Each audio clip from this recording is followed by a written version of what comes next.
ሰሞኑን ዩቲዩብ አዳዲስ ህጎችን ላውንች ለማድረግ አሳውቆናል። በዛሬ ቪዲዮ ስለነዚህ አዳዲስ ህጎችና ምን ማድረግ እንዳለብን እያንዳንዱን አሳያችኋለሁ። ቪዲዮ ላይክ በማድረግ ጀምሩ። አሁን ቀጥታ ወደ ቪዲዮ። ከዚህ በፊት እንደምናውቀው 1000 ሰብስክሪፕሽን ፎር አድ ሬቬኒው ያስፈልግ ነበር። አሁንም ደግሞ ሰብስክሪፕሽን ላይ ምንም አይነት ልዩነት አልተፈጠረም። አሁንም 1000 ሰብስክራይበር የግድ ያስፈልገናል ማለት ነው እና በዚህ ላይ ምንም የተለየ ነገር አልተፈጠረም ማለት ነው። ከዚህ በፊት በሎንግ ቪዲዮዎች ላይ እንደምናውቀው 4000 ፐብሊክ ዋች አወር በ12 ወር ውስጥ ብቻ ያስፈልገን ነበር። በአሁኑ ጊዜ ደግሞ ይሄኛ 4000 ዋች አወር ደብል ሆኗል ማለት ነው። ወደ 8000 ፐብሊክ ዋች አወር አድጓል። ይሄኛውም ደግሞ የጊዜ ገደቡ ምንም ሳይቀየር ከ4000 ዋች አወር ጋር በ12 ወር ውስጥ የግድ መሙላት ይጠበቅብናል ማለት ነው። በዩቲዩብ ሾርት ቪዲዮዎች ላይ ደግሞ አዳዲስ የተጨመሩ ነገሮች አሉ። ከዚህ በፊት እንደምናውቀው 10 ሚሊዮን ፐብሊክ ሾርት ቪውስ ኢን 90 ዴይዝ ውስጥ የግድ ያስፈልግ ነበር። በአሁኑ ጊዜ ደግሞ ይሄኛው 10 ሚሊዮን ወደ 20 ሚሊዮን አድጓል። ይሄኛውም ደግሞ በ90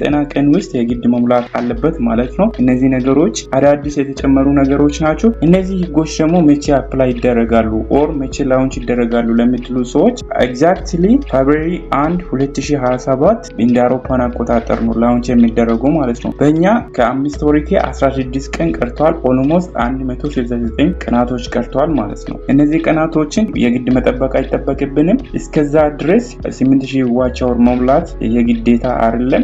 ሜቢ ካሁኑኑ ጀምረን ይሄ ቀን እስከሚደርስ ድረስ በደንብ ከሰራ ነው 4000 ዋች አወር ከሞላ ወደ ሞኔታይዜሽን መግባት እንችላለን ማለት ነው። እና እነዚህ አዳዲስ ህጎች የመጡት ምን ጉዳቶች አሉ፣ ፕሮስ ኤንድ ኮንስ ምንድናቸው የሚሉ ነገሮችን በትንሹ ለመዘርዘር ይሞክራሉ። ጥቅሞች ብዬ ነው የሚያስባቸው ሃየር ሬቬኒው ነው። 4000 ዋች አወር ለመሙላት በቀላሉ አንዳንድ ነገሮችን አድርገን መሙላት እንችላለን። ነገር ቋሚ የሆነ ኦዲየንስ ስለማይኖረን 4000 ዋች አወር ከሞላ ነው በኋላ ራሱ ቪዋችን የሞተ ቪው ነው የሚሆነው ማለት ነው። ዩቲዩብ በቪው ስለሚከፍል ቪው ከሌለ ምንም አይነት ሬቬኒው አናገኝም። ይሄኛው ደግሞ ወደ 8000 ዋች አወር ማድረጉ በደንብ ከሰራ ነው በኋላ አሪፍ ቪው ስለሚኖር እንደ ፕሮስ ይታያል ማለት ነው። ሌላኛ ፕሮስ ብዬ ያሰብኳቸው ሀሳቦች ስትሮንግ ኦዲየንስ ቤዝ ነው። በቅድምም እንደነገርኳችሁ ስትሮንግ ኦዲየንስ ቤዝ ነው የሚኖረን። ለ4000 ዋች አወር ብለን ሜቢ አላስፈላጊ የሆኑ ቪዲዮዎችን ሰርተን ልናገኝ እንችላለን። ስትሮንግ ቤዝ ያለው ኦዲየንስ አይኖረንም ማለት ነው። በአሁን ጊዜ ደግሞ ለ8000 ዋች አወር በደንብ ስለምንሰራ ቋሚ የሆነ ኦዲየንስ ስለሚኖረን ቪውም በደንብ ይኖረናል፣ ዩቲዩብም በደንብ ይከፍልልናል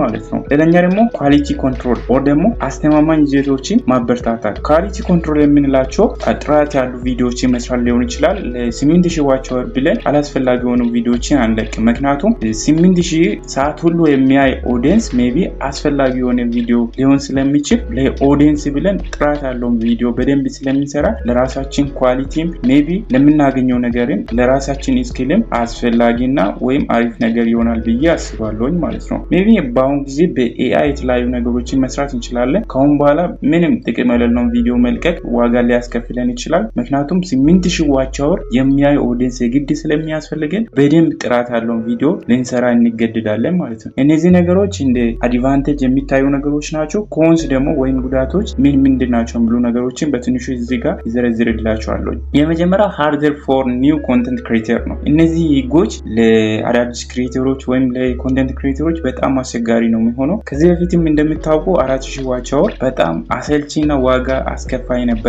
እንዲሁም እሱ ብቻ ሳይሆን ሰብስክሪፕሽን ራሱ 1000 ሰብስክራይበር መሙላት በጣም ዋጋ ያስከፍል ነበረ። በአሁን ጊዜ ደግሞ ሰብስክሪፕሽኑ እዛ እንዳለ ሆኖ ወደ 8000 ዋች አወር ማደጉ በጣም ዋጋ ሊያስከፍል ይችላል። እነዚህ ነገሮች መጥፎ ሊሆኑ ይችላሉ ማለት ነው። ሌላኛ ደግሞ ክሬተር በርንአውት የምንለው ነው ማለት ነው። ወይም የድካም እና የስጋት ስሜቶች ሜቢ በጣም ብዙ ጊዜ ውስጥ ልናደርግ እንችላለን። ለምሳሌ 1 አመት በደንብ ልንሰራ እንችላለን። 2 አመት በጣም አሪፍ ከሆነ ደግሞ በግማሽ አመት ውስጥ ልናሳካው እንችላለን። በግማሽ አመት ደግሞ የማይሳካ ከሆነ በጣም ሎንግ ጆርኒ ሊወስድ ይችላል ማለት ነው። ስፔሻሊ እንደኔ ተማሪ ከሆናችሁ ሙሉ ጊዜ ለዩቲዩብ የማሰጡ ከሆነ ረጅም አመት የመጓዝ እድላችሁ በጣም ሰፊ ነው ማለት ነው። ከዛ አንጻር በጣም ረጅም አመት ኮንቴንቶችን ክሬት ማድረግ በጣም አሰልቺና ዋጋ አስከፋይ ሊሆን ይችላል አንዳንድ ከምንገዛቸው እቃዎች ጋር ሆኖ ማለት ነው። እነዚህ እንደ ኮንስ የሚታዩ ነገሮች ናቸው። ሌላኛ ደግሞ ዲሌይድ ሞኔታይዜሽን ነው። እነዚህ ቪዲዮዎችን በደንብ እየሰራን በደንብ እያወራን ኮንቴንት ክሬት እያደረግን ቪዲዮዎችን ኤዲት እያደረግን ስክሪፕት እየጻፍን እያወራን በጣም ብዙ ነገር እየሰራን ሞኔታይዝ አለመሆናችን ራሱ ሳይኮሎጂካሊ ክራይሲስ ነው የሚፈጥረው ማለት ነው። እነዚህ ነገሮች እንደ ኮንስ የሚታዩ ነገሮች ናቸው። በመጨረሻ ደግሞ 8000 ዋች አወር ከመድረሱ በፊት አንዳንድ አስፈላጊ የሆኑ ነገሮችን እንዴት መስራት እንችላለን። በቀላሉ በ8000 ዋች አወር ሳይሆን በ4000 ዋች አወር ጊዜ ሳይደርስ እንዴት ሞኔታይዝ መሆን ይችላሉ ሙሉ ሐሳቦችን እዚህ ጋር ለመዘርዘር እሞክራለሁ።